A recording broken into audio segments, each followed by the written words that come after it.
இப்போது நீ அமைதியா இந்த வீடியோவை கேட்டுக்கொண்டிருக்கலாம். ஆனால் உன் மனசுக்குள்ளே ஒரு குரல் ஓடிக்கிட்டே இருக்குது. எதிர்காலம் எப்படி இருக்கும், நாளைக்கு என்ன ஆகுமோ, எனக்கு சரியா நடக்குமா அப்படின்னு. இந்த கேள்விகளெல்லாம் சும்மா கேள்விகள் இல்ல. அவை உன் உள்மனத்தில் இருந்து வரும் எச்சரிக்கை குரல்கள். ஆனா உண்மை என்ன தெரியுமா? அந்த குரல்கள் எல்லாமே உண்மையான ஆபத்தை சொல்ல வரல. அவை பல சமயம் பொய்யான எச்சரிக்கைகள்தான். உள்மனவியலாளர் விக்டர் பிராங்கல் இதை பற்றி ஒரு ஆழமான உண்மையை சொல்கிறார்.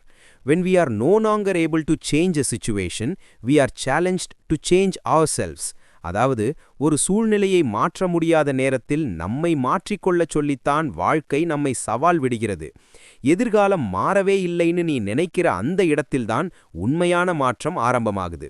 வெளியில் உள்ள சூழ்நிலை அப்படியே இருக்கலாம், ஆனா அதை பார்க்கும் உன் மனநிலை மாறும்போது பயம் மெதுவா சக்தியாக மாறுது.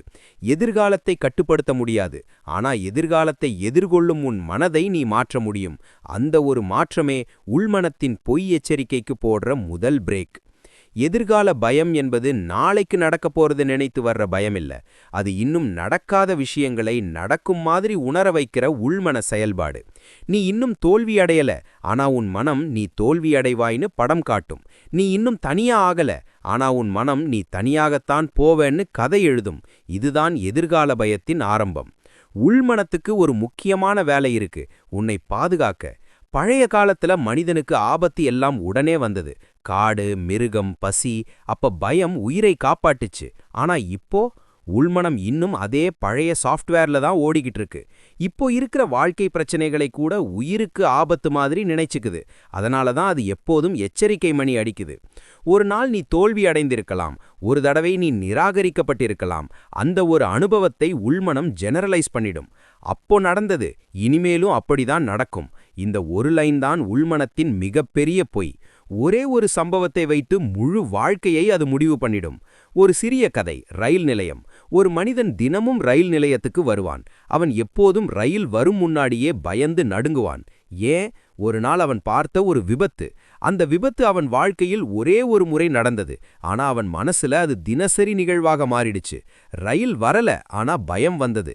எதிர்காலம் வரல, ஆனா பயம் வந்தது. இதுதான் உள்மனத்தின் பொய் எச்சரிக்கை. எதிர்காலம் பற்றிய பயம் யாருக்கு அதிகமா வரும்? அதிகமாக பொறுப்புள்ளவர்களுக்கு, உணர்ச்சி அதிகமா உள்ளவர்களுக்கு, நல்லா செய்யணும்னு நினைக்கிறவர்களுக்குத்தான் இந்த பயம் அதிகமா வரும். நீ பயப்படுறன்னு சொன்னா நீ பலவீனம்னு அர்த்தமில்ல, நீ உணர்ச்சி வசப்படுறவன்னு தான் அர்த்தம். எதிர்கால பயம், ஓவர் திங்கிங், தூக்கமில்லாமை, மனச்சோர்வு, இது ஒரு சைக்கிள். ஒரு சின்ன எண்ணம், நாளைக்கு என்ன ஆகும்?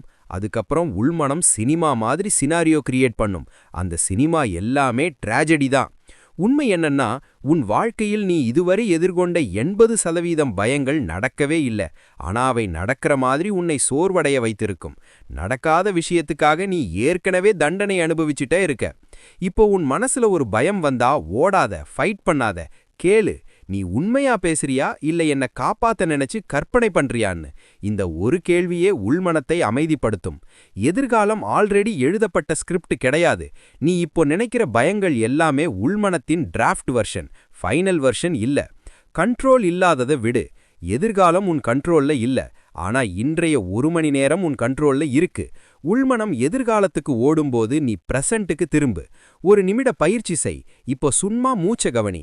இந்த நிமிஷத்துல எதுவும் தவறு நடக்கல. இந்த நிமிஷம் சேஃப். உள்மனத்துக்கு இதை உணர்த்தி கொடு.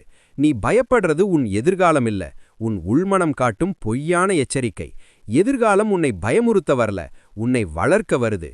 பொறுப்புகள் அதிகமாக இருக்கிறதாலையும் நாம இல்லைன்னா என்ன ஆகும் அப்படிங்கிறதுனாலையும் தான் இந்த பயம் வருகிறது. மாற்றம் ஒன்றே மாறாதது. பயம் தேவையில்லை. நல்லதே நினைப்போம், நல்லதே நடக்கும் என்று கூறி விடைபெறுகிறேன். நன்றியுடன் வணக்கம்.